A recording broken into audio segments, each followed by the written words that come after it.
오늘 우리가 주의 말씀을 펴서 연구할 제목 자체가 참 심각합니다. 그 내용도 사실 그러합니다. 그러나 우리가 주의 말씀을 펴서 같이 연구할 때 항상 예수 그리스도의 십자가가 높여져야 하는 것이 우리 모든 구원의 경험의 중심이 되기 때문에 그렇습니다. 사실은 하나님께서 우리를 얼마나 오래 참으시는지요. 예수님께서 인간이 타락한 이후에 이 땅에 오신 그 시기가 4,000년 이후죠. 그리고 예수께서 오신 이후에 또 십자가에 돌아가시고 부활하시고 승천하신 이후에도 2,000년 동안 참아오시는 하나님의 자비와 은혜와 긍휼하심을 우리가 늘 마음에 두고 우리 이런 말씀을 상고해 보아야 할 것입니다. 하나님께서 더 이상 이스라엘을 참으실 수가 없는 지경까지 이르게 되었습니다. 여러분, 예수님을 십자가에 못 박은 그 시기를 말하는 것이 아니라 지금 구약 시대를 말하는 것입니다. 하나님께서 참으시고 계속적으로 선지자들을 보내시고 그들에게 회개를 촉구하시고 또 인내하셨지만 그들이 하나님의 분노를, 진노를 촉발하고 그것을 계속적으로 그런 하나님께서 더 이상 참으실 수 없는 분위기를 야기함으로 하나님께서 할 수 없이 유대인들을 바벨론으로 포로 잡혀가게 하신 것입니다. 여러분, 제가 지난 시간에도 말씀드린 것처럼 이 옛날 고대 이스라엘 백성들의 역사는 우리의 거울입니다. 그것이 고린도전서 10장에 있는 말씀입니다. 그 말씀을 읽을 때 현대 우리를 보고 우리의 교회들의 상태를 보는 것입니다. 그런데 이 요한계시록 3장에 기록되어 있는 7시대 교회의 맨 마지막 시대 교회 라오디게아 교회 시대는 바로 우리가 사는 이 시대인데 그 교회의 특징은 모른다는 것입니다. 아주 가장 잘못되어 있으면서도 가장 잘 되어 있다고 착각하는 시대입니다. 자기들의 상태를 모르는 시대라고 성경은 말씀하고 있습니다. 그리고 자기 자신을 모르기 때문에 하나님의 의의 옷을 거절하는 시대, 의의 옷을 받아 입으려고 하지 아니하고 나는 부하여 부족한 것이 없다고 생각하는 시대라고 이 마지막 이 교회 형편을 하나님께서 그렇게 평가하십니다. 그것이 이 마지막 교회를 향한 하나님의 심판입니다. 여러분, 라오디게아라는 그 뜻 자체가 하나님께서 당신의 백성을 심판하신다 그런 뜻입니다. 지금 심판하는 시대에 우리가 살고 있는 것입니다. 또 우리 한 가지 알 것은 옛날에 하나님의 교회가 바벨론에 포로 잡혀갔었던 것처럼 오늘날 이 시대에도 영적인 바벨론에 하나님의 교회들이 다 포로 잡혀가 있는 상태에 있는 것을 우리가 이해해야 할 것입니다. 여러분, 죄의 습관과 잘못된 오류들과 이상한 예배 형식들과 그다음에 이 세상의 우상들에 잡혀있기 때문에 이 바벨론에 포로 잡혀있는 상태에 우리가 처해 있다 그 말입니다. 여기에 베드로후서 2장 15절부터 22절까지 있는 말씀을 제가 읽습니다. 베드로후서 2장 15절부터 22절에 있는 말씀 가운데 다음과 같은 말씀이 기록되어 있습니다. 저희가 바른 길을 떠나 미혹하여 부올의 아들 발람의 길을 쫓는도다. 그는 불의의 삭스를 사랑하다가 자기의 불법을 인하여 책망을 받되 말 못하는 나귀가 사람의 소리로 인하여 이 선지자의 미친 것을 금지하였느니라. 하나님께서 이 발람의 미친 짓을 막으시기 위해서 계속적으로 말씀했습니다. 그는 그 당시에 사실 좀 타락한 자였지만 하나님의 종이었습니다. 선지자 중에 하나였습니다. 그가 하나님께 기도했습니다. 저기 지금 이 발락 왕이 와서 지금 내게 저 이스라엘 백성들을 저주해 달라고 했는데 하나님 어떻게 하면 좋겠습니까? 하나님 어차피 이 백성들을 멸망시킬 거 아닙니까? 어차피 이 백성을 심판하실 거 아닙니까? 저렇게 못됐고 저렇게 목이 곧고 완악하고 저런 사람들을 주님께서 어차피 심판하실 건데 아예 그러면 저도 좀 돈도 좀 벌고 뭐 피장파장 매부 좋고 누이 좋고 하니까 그러니까 하나님 저도 돈도 좀 벌게 해주시고 차라리 이 발락 왕이 정말 그렇게 칠 수 있도록 그렇게 하면 허용 좀 해주시죠. 그러한 그 마음속에 있는 이상한 합리성이었습니다. 하나님께서 계속 책망했습니다. 가지 말라고 했습니다. 그러나 그는 계속해서 발락 왕과 접촉을 하다가 나중에 어떻게 했습니까? 그가 이제 발락 왕을 만나러 갈 때 어떻게 했습니까? 나귀가 타고 가는 당나귀가 말을 했습니다. 그리고 천사를 보고 하나님의 종은 천사를 보지 못했는데 이 나귀는 천사를 보고 어떻게 했습니까? 자꾸 벽 있는 데 가니까 말이죠. 이 발을 좀 다쳤죠. 화가 나서 말이죠. 나귀를 때렸습니다. 그때 나귀가 말했습니다. 입을 벌려서 뭐라 했습니까? 왜 나를 치십니까? 왜 나를 치십니까? 이 선지자의 미친 짓이라고 했어요. 이게 바벨론 속에 들어가 있으면 영적인 분별력이 없어요. 눈이 멀어 있어요. 그래서 여러분 라오디게아 교회의 형편이 어떤 형편입니까? 보지 못하는 것입니다. 그렇죠? 또 벌거벗은 상태에 있는 것입니다. 가련한 상태에 있는 것입니다. 그렇죠? 이것이 마지막 교회의 형편인 것을 성경은 우리에게 말씀해주고 있습니다. 그러다가 나중에 어떻게 끝까지 어떻게 합니까? 아무리 해도 안 되니까 그렇죠? 하나님께서 계속해서 이스라엘을 보호하시고 축복하시는 것을 보고 어쩔 수 없으니까 이 발람이 꾀를 내어서 발락 왕에게 이야기를 해줍니다. 이렇게 하십시오. 간음하게 하십시오. 하나님의 계명을 어기게 하십시오. 그것이 이 백성이 하나님의 보호를 받지 못하게 하는 지름길입니다. 그래서요 이방 족속들이 어떻게 했습니까? 이방 우상 숭배하는 축제를 만들고 거기에 오게 해서 술 취하게 만들고 거기에 춤추는 축제에 참여하게 만들고 나중에 간음케 했습니다. 행음케 했을 때 하나님께서 그 백성들을 더 이상 보호해 줄 수 없었습니다. 주님께서 손을 뗄 수밖에 없었습니다. 그래서 그들이 가나안 땅에 들어가지 못했습니다.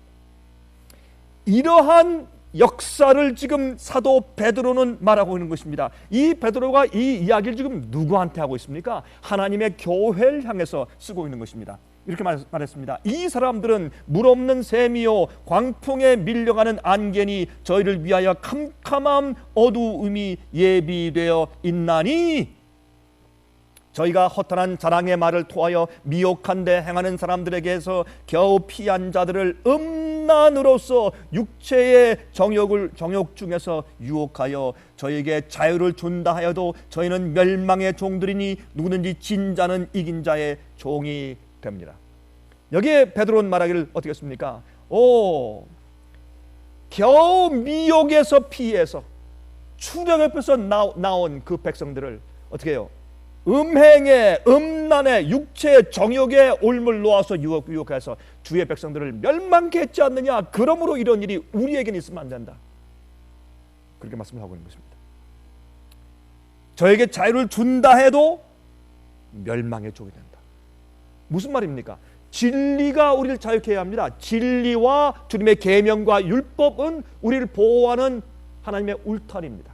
그 안에서 주의 말씀을 순종할 때에만 진정한 자유가 있는 것을 그는 다시 한번 강조합니다. 20절입니다. 만일 저희가 우리 주 되신 구주 예수 그리스도를 알므로 세상의 더러움을 피한 후에 우리가 거듭나고 홍해를 건너는 경험을 하고 우리가 죄에서 회개하고 나온 다음에 더러움을 피한 후에 다시 그 중에 얽매이고 지면 그 나중 형편이 처음보다 더 심하니라. 다시 말해서 우리가 영적으로 출애굽하고 우상에서 나오고 죄의 습관에서 나오고 회개하고 반역에서 나온 이후에 그 속으로 다시 돌아가면 안 된다는 것입니다. 그러면 성경의 복음은 무엇을 말하고 있습니까? 우리가 복음은 처음에 회개해서 구원의 역사 가운데 들어갔을 때만 중요한 것이 아니라 그 이후에 그 경험이 계속 유지되어야 한다는 사실을 계속적으로 강조하고 있습니다. 그러나 한 번 구원받으면 영원히 구원받았다는 이상한 가르침이 교회에 잔뜩 퍼져 있는 것은 바벨론입니다. 그것이 다른 것이 바벨론이 아니라 그것이 바벨론입니다.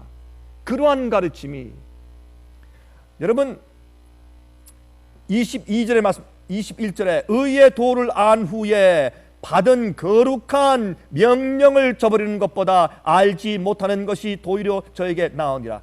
20절 그 끝부분에 어떻게 말씀했습니까? 예? 세상의 더러움을 피한 후에 다시 그 중에 얽매고 지면 그 나중 형편이 처음보다 더 심할 것이라 했어요. 여러분 보세요. 22절 읽겠습니다. 이제 참 속담에 이르기를 개가 그 토하였던 것에 돌아가고 돼지가 씻었다가 더러운 구덩이에 도로 누웠다 한 말이 저에게 응하였도다. 여러분 그러므로 여기에 있는 이 복음의 이야기를 보면 복음은 무엇입니까?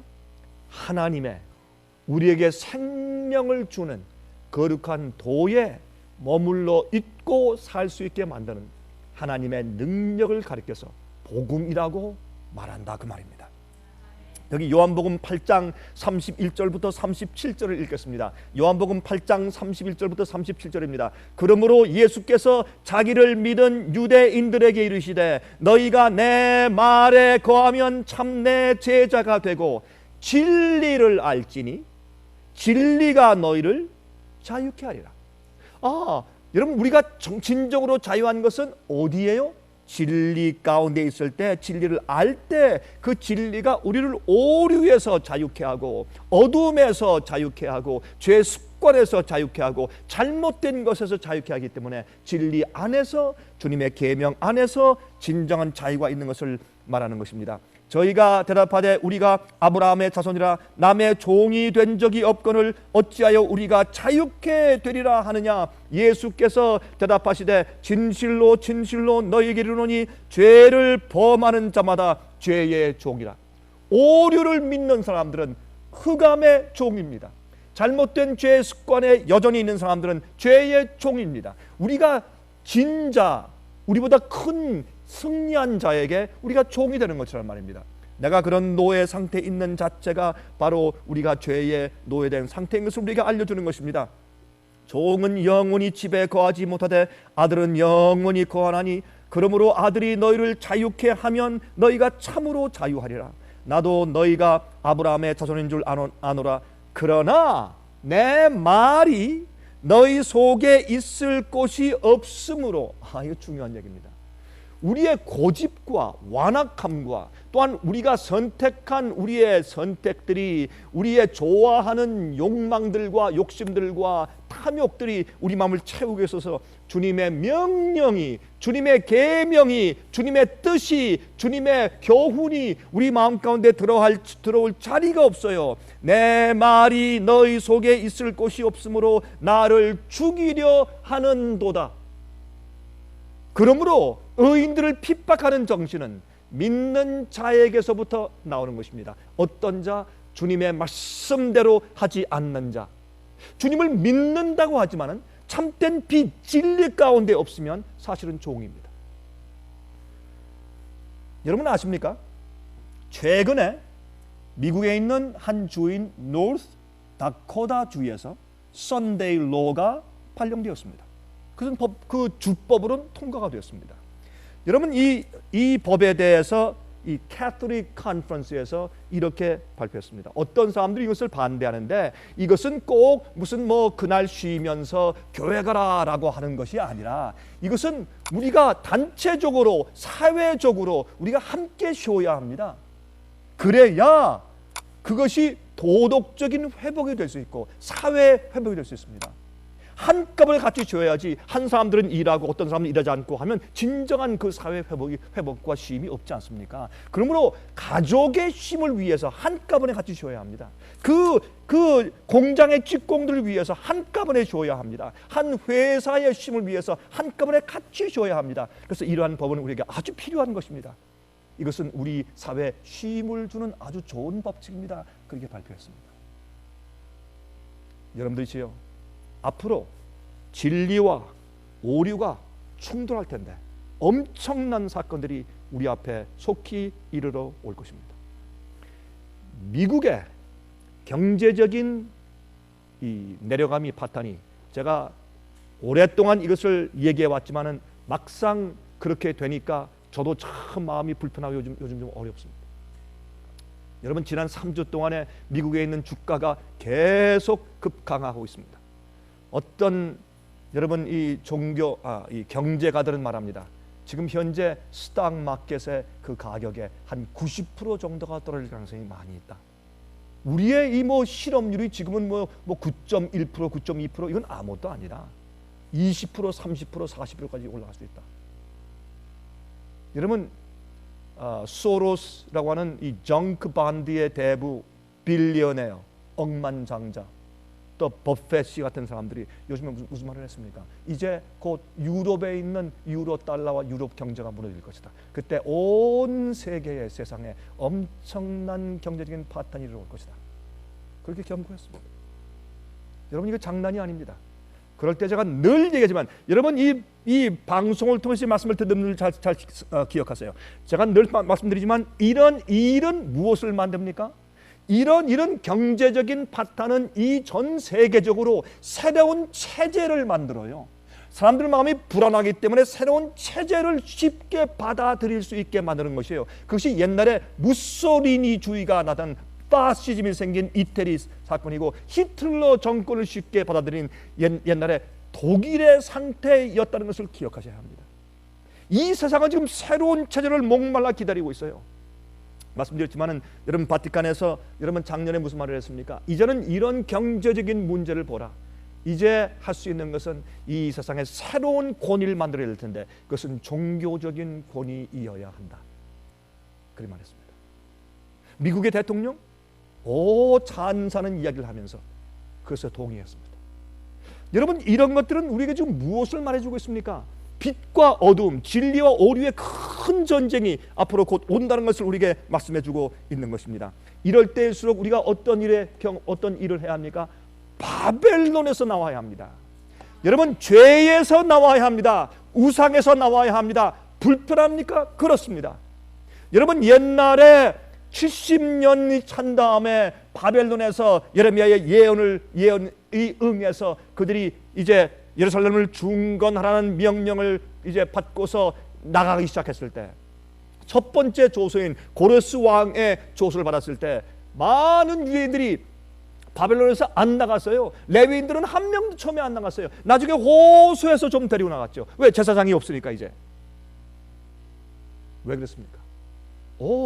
바벨론에 포로잡혀 갔지만 얼마 동안 지낸 다음에 편해졌어요. 거기 집도 짓고 말이죠. 장사도 하게 되고 비즈니스 생기고 좋은 직장도 생기고, 거기서 자식들이 공부도 하고, 좋아졌어요. 나갈 마음이 없었어요. 그래서 많은 사람이 안 나갔습니다. 여러분, 바벨론에서 나간다는 것은 불편한 일입니까? 그렇습니다. 어려운 일입니까? 그렇습니다. 과거 지금 편하고 좋은 상태를 뒤로 하고 새로운 개척을 해야 하는 어려운 일입니까? 그렇습니다. 그것이 바벨론에서 나가는 일입니다. 많은 사람들은 쉽게 주님께서 인도할 줄 압니다. 아닙니다. 바벨론에서 나오는 길은, 내가 오래 있던 교회를 나오는 길은, 오래 믿던 잘못된 오류에서 벗어나는 길은, 어둠에서 빛으로 가는 길은, 또한 오해하는 사람들에게 오해를 받고, 친척들과 가족들에게 오해를 받고, 외로움과 따돌림 받는 길은 결단코 쉬운 길이 아닙니다. 어려운 길입니다. 그러나 나와야 합니다. 나와야 합니다. 이 일이 지금 진행 중이고, 앞으로 마지막 주님께서 크게 당신의 알곡들을 불러내시는 일이 이제 멀지 않았습니다. 이제 멀지 않은 것을 저는 분명히 믿고 지금 바라보고 있는 것입니다. 여러분, 하나님의 능력이 우리를 죄와 유혹에서 피하고 승리하게 해주는 상태에 있어야 합니다. 그래서 우리는 참으로 진리로 자유한 자들이 되어야 합니다. 진리로 자유한 자들이 되어야 합니다. 오류를 고집하면 잘못된 어둠에 붙잡히는 종이 됩니다. 죄의 습관에 잡혀 있으면 죄의 종이 되는 것입니다. 여러분, 바벨탑을 쌓던 사람들은 자기들의 힘으로 하나님의 심판을 피할 줄로 생각했습니다. 그들이 하나님보다 더 똑똑한 줄 알았습니다. 하나님보다 더 큰 줄 알았습니다. 이것이 바로 루스벨 사탄의 정신이었습니다. 이것이 바벨론의 정신입니다. 하나님보다 더 똑똑한 것입니다. 하나님의 계명을 인간이 바꿀 수 있다고 생각합니다.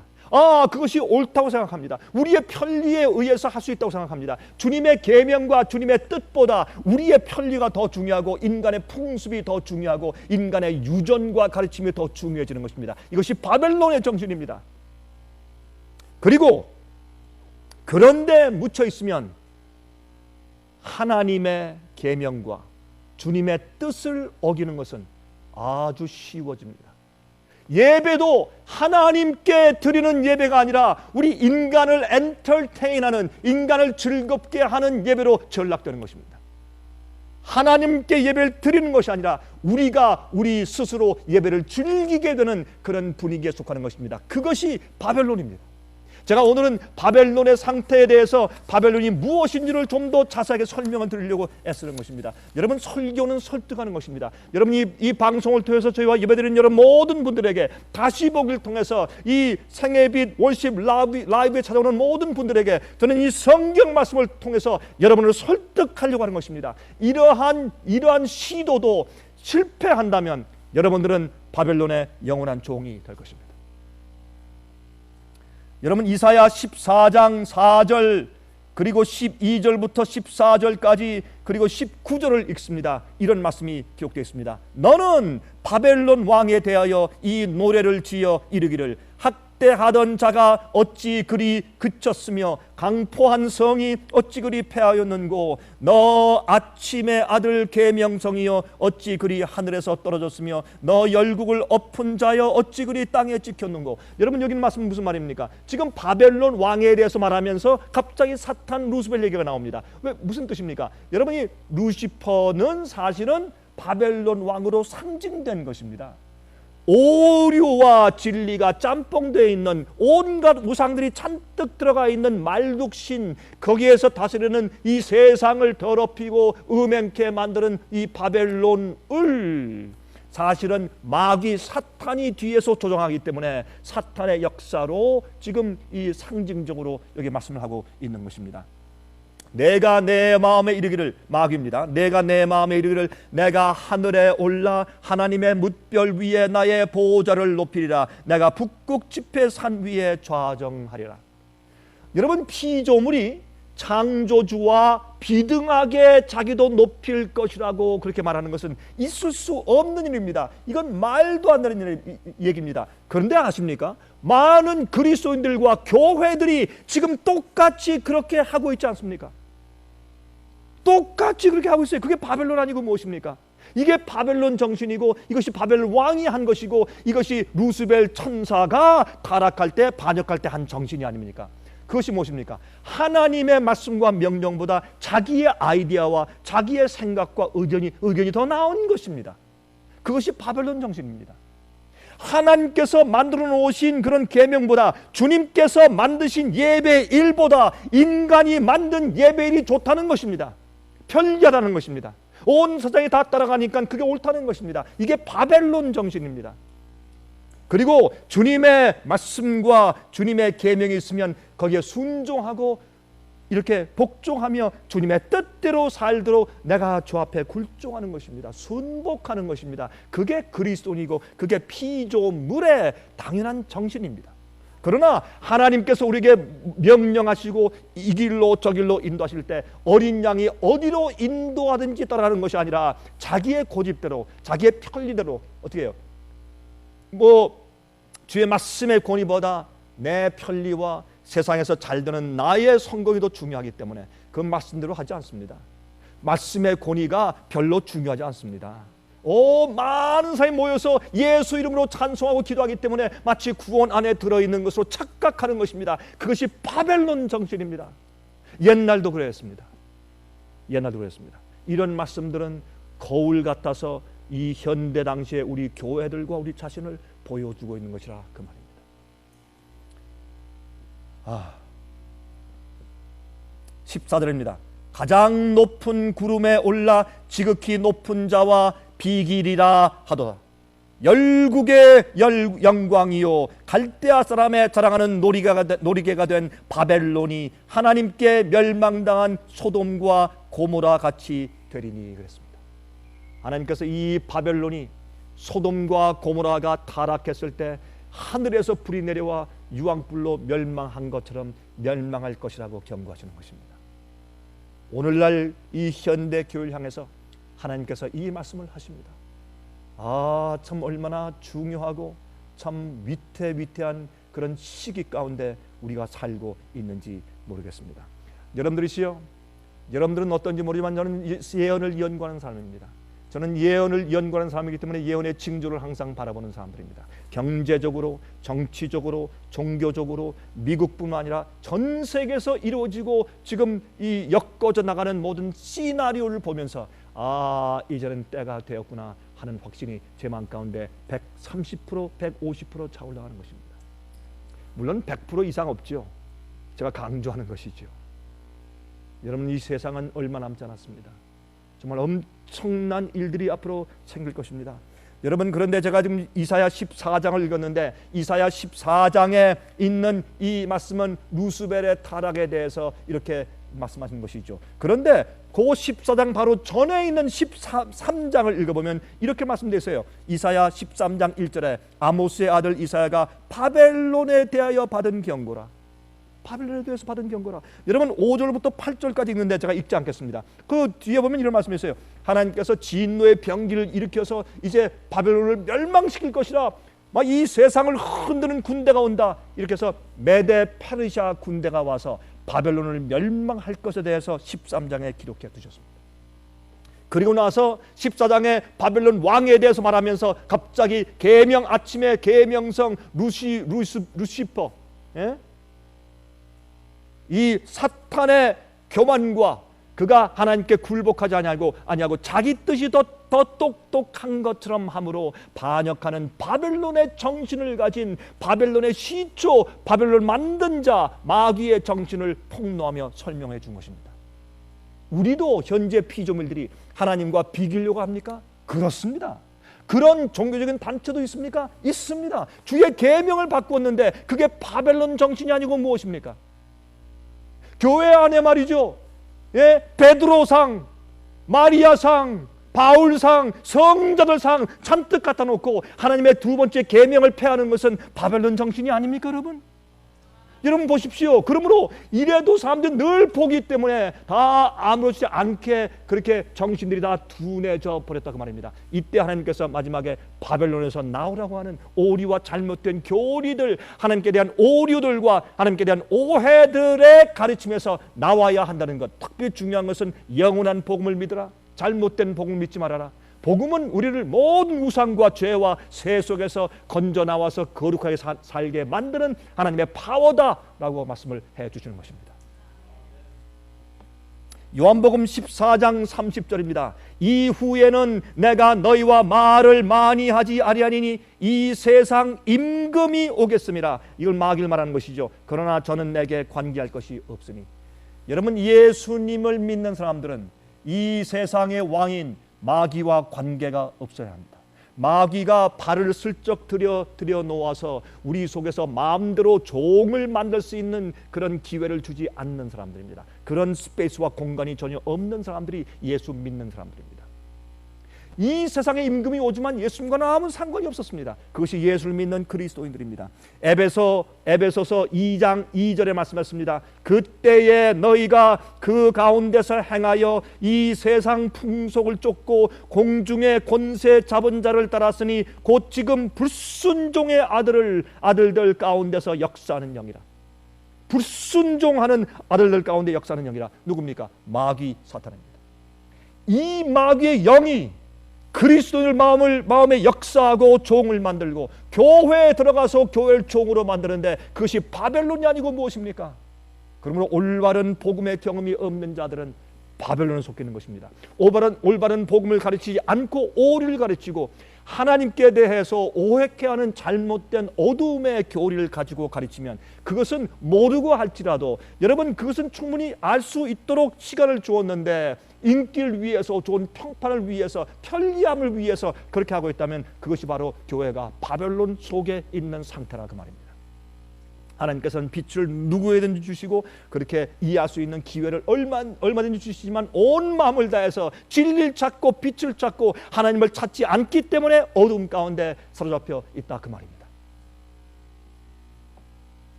예레미야 2장 11절부터 13절입니다. 어느 나라가 그 신을 신 아닌 것과 바꾼 일이 있느냐? 그러나 나의 백성은 그 영광을 무익한 것과 바꾸었도다. 너 하늘아 이 일을 인하여 놀랄지어다. 심히 떨지어다. 두려워할지어다. 여호와의 말이니라. 내 백성이 두 가지 악을 행하였나니 곧 생수의 근원되는 나를 버린 것과 스스로 웅덩이를 판 것인데 그것은 물을 저축지 못할 터진 웅덩이라.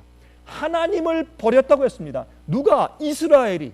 오늘날 현대 교회들이 하나님을 버렸어요. 아, 그럴 일이 있습니까? 목사님, 하나님의 이름으로 예수 이름으로 전도하고 찬송하고 기도하고 예수 이름으로 선교하고 많은 선교사를 많이 파견하고 예수 이름으로 예배드리는데 하나님을 버렸다니 무슨 말입니까? 하나님을 버리는 것은 하나님의 뜻을 버리는 것이고 하나님의 계명을 버리는 것이고 진리를 저버리고 자기의 편리와 자기의 유전 따라서 고집 부리는 것이 바로 하나님을 버리는 것이라 그 말입니다.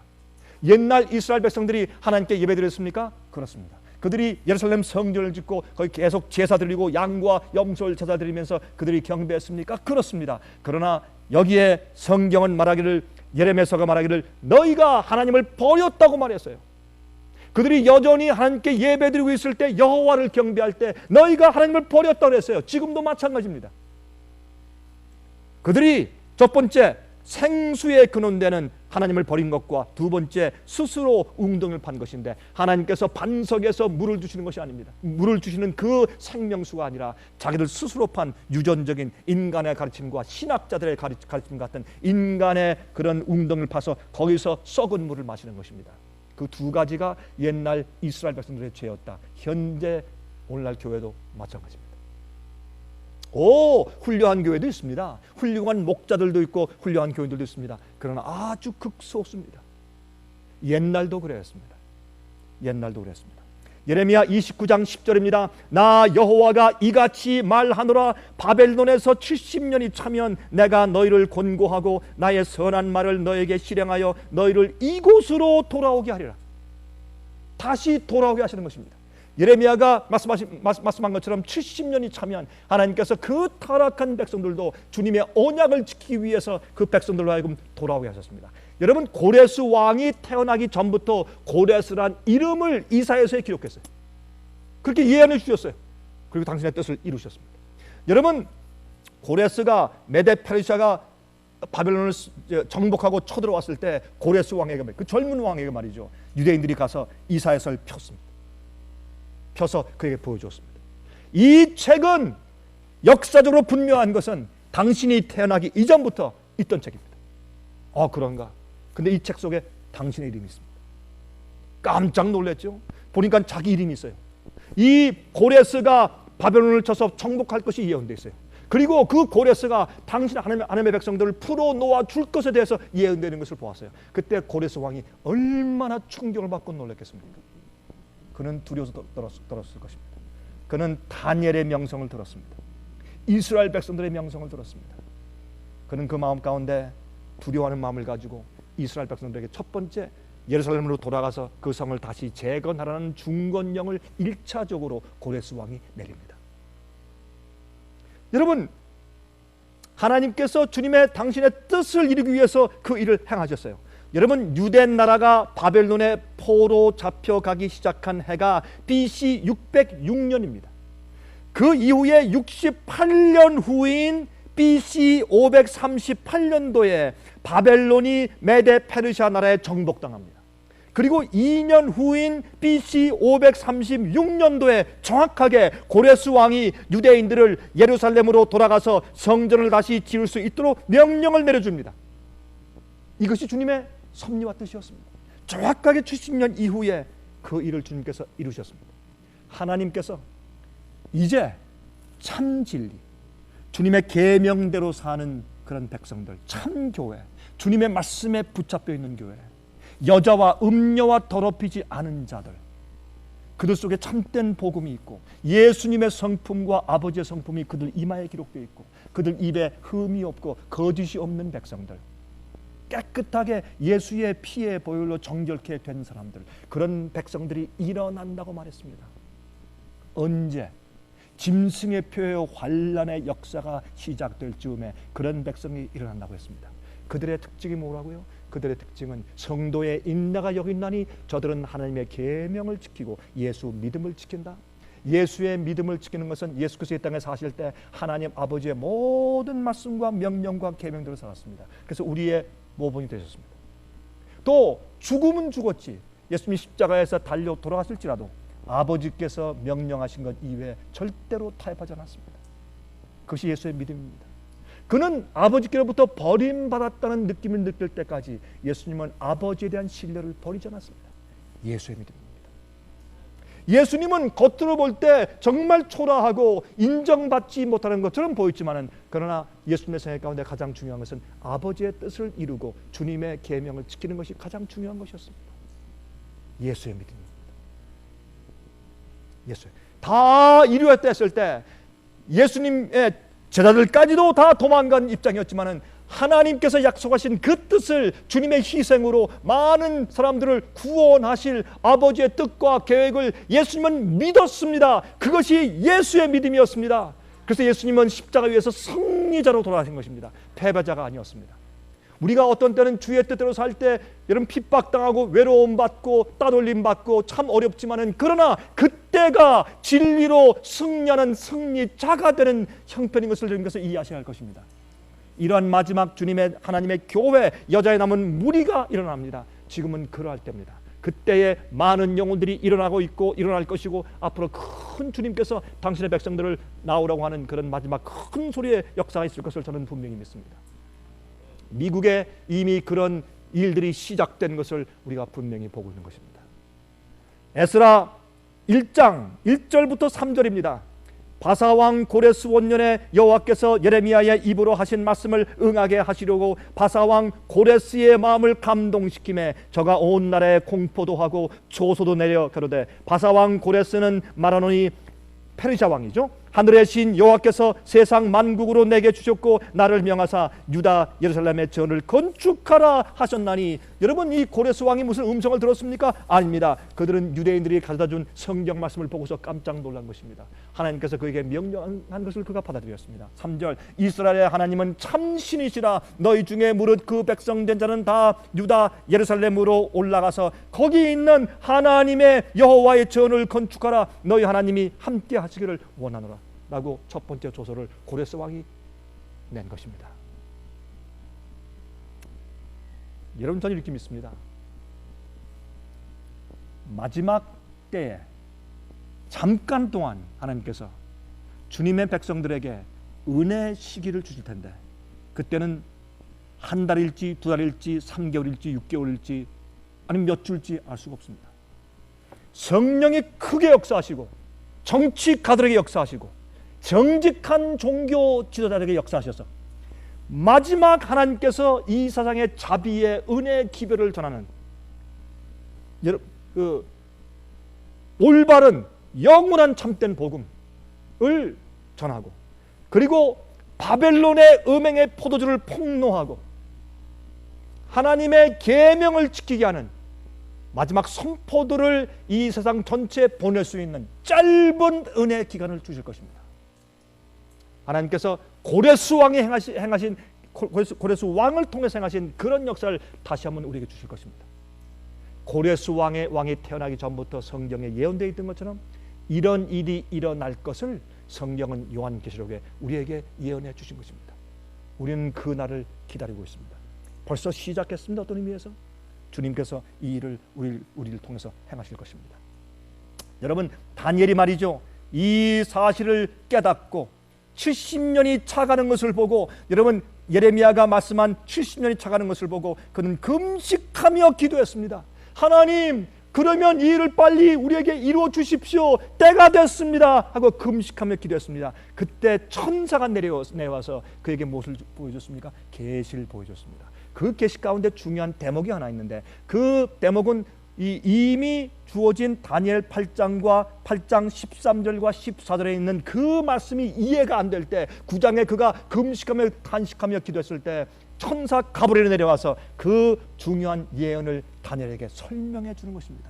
그럼 다니엘에게 이 70년이 찾아 예루살렘이 다시 중건되는 명령이 내릴 것을 주님께서 이루시면서 천사가 내려와서 다니엘에게 설명해 준 그 예언이 무엇인지 아십니까? 한번 잘 들어보시기 바랍니다. 자, 이것은 다니엘 8장 13절 14절입니다. 이것이 너무 중요하니까 천사장 이 가브리엘을 보내서 직접 설명하게 만들었어요.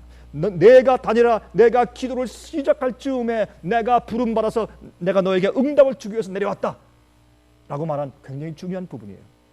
내가 들은즉 거룩한 자가 말하더니 다른 거룩한 자가 그 말하는 자에게 묻되 이상에 나타난 바 매일 드리는 제사와 망하게 하는 죄악에 대한 일과 성소와 백성이 내어준 바 되며 짓밟힐 일이 어느 때까지 이를꼬 하매.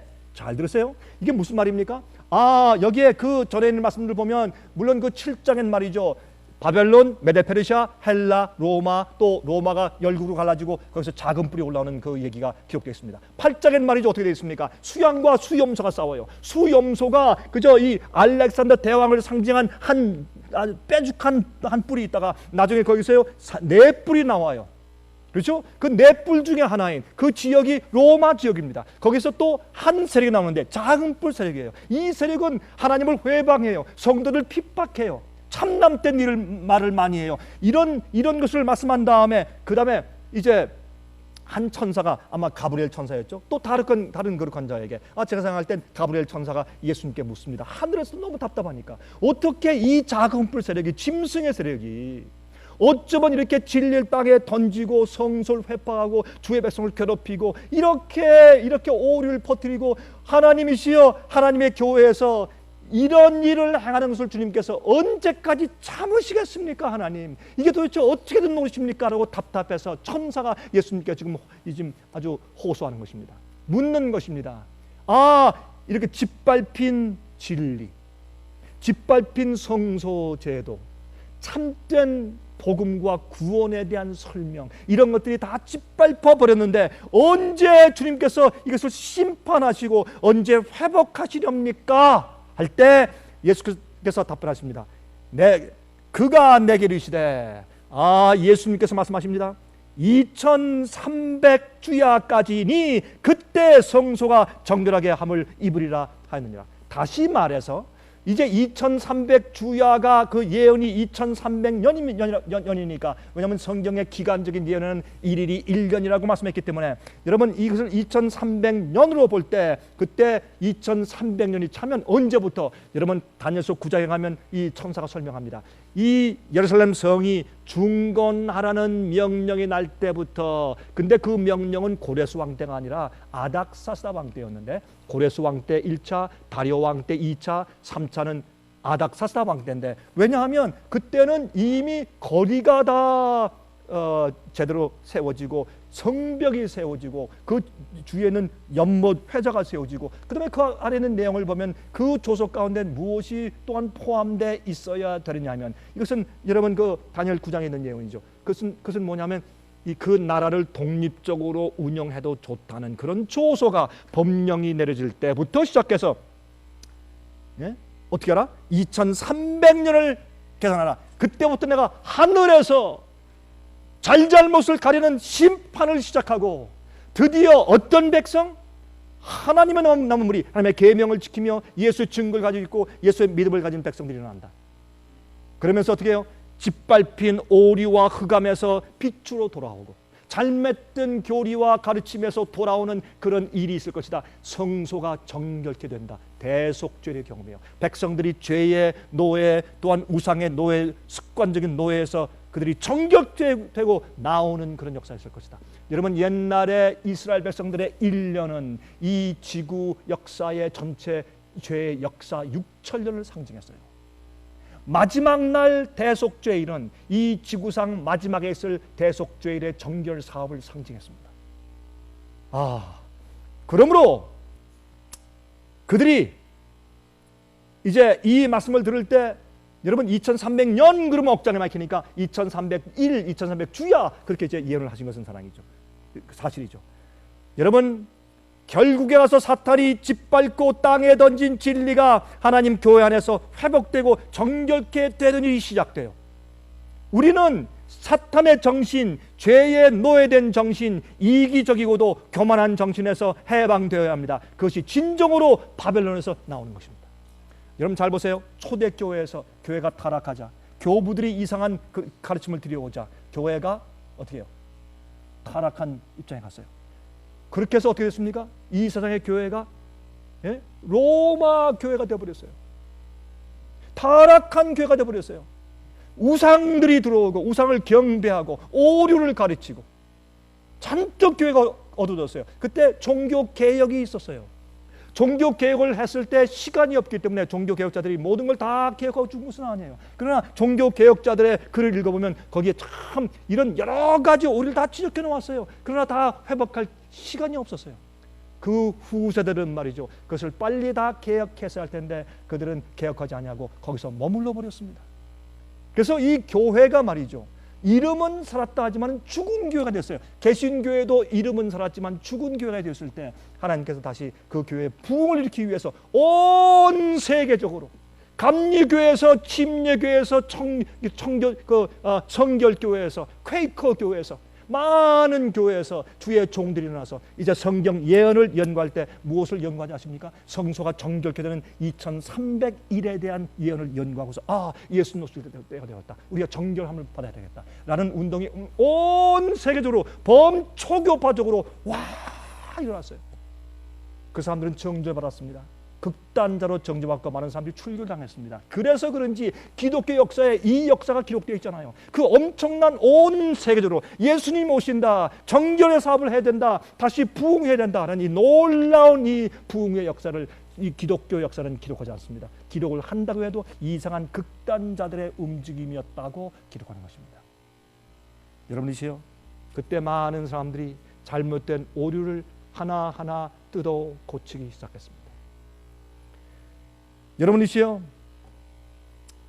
하나님께 대한 오해들과 잘못된 복음의 경험과 잘못된 오류들은 결국은 잘못된 바벨론의 정신에 지배되어 있는 상태입니다. 오류를 고집하는 것은 결국은 교만입니다. 기록된 말씀대로 믿지 아니하고 인간 자기의 고집대로 사는 것은 교만입니다. 잘못된 복음을 믿으며 고집하는 것은 결국은 이기심입니다. 자기의 편리를 위해 사는 것입니다. 자기의 자랑을 위해 사는 것입니다. 그런 것들은 다 바벨론 정신입니다. 여러분, 바벨론 정신, 마귀의 처음에 시작한 반역의 정신에서 우리가 다 나와야 합니다. 내 백성아, 거기서 나와 그 죄에 참여하지 말고 그 받을 재앙을 받지 말라고 말하는 것입니다. 참된 복음을 믿어야 합니다. 우린 피조물로 돌아가야 합니다. 하나님이 창조주 하나님 되시게 해야 할 것입니다. 그러므로 마지막으로 바벨론에서 나오라는 하나님의 명령이 다시 들리기 시작했습니다. 많은 사람들이 각종 나라들에서 각종 민족과 언어들에서 방언에서 주의 백성들이 나오기 시작합니다. 개혁하기 시작합니다. 주님의 뜻대로 살기 시작합니다. 이 일에 여러분들도 가담하고 다른 많은 영혼들이 주님의 참된 백성들 되게 하는 일에 최선을 다하고 헌신하시기를 간절하게 바랍니다. 하늘에 계신 우리 아버지 하나님이시여, 우리 속마음에 있는 모든 바벨론을 내몰아 주시고 저희를 정결케 해 주시옵소서. 대속죄일 날 성소가 정결케 된 것처럼 우리의 죄의 기록은 물론이요, 우리 마음속에는 죄의 모든 성질이 다 내보내질 수 있도록 축복하여 주시옵소서. 이 말씀을 듣는 하나님의 귀한 알곡들을 기억하시사 바벨론에서 나오게 하시며 어떻게 할지를 가르치시고 믿음과 용기를 주시고 축복하여 주시옵소서. 예수 그리스도의 거룩하신 이름을 의지하여 간절히 기도합니다. 아멘.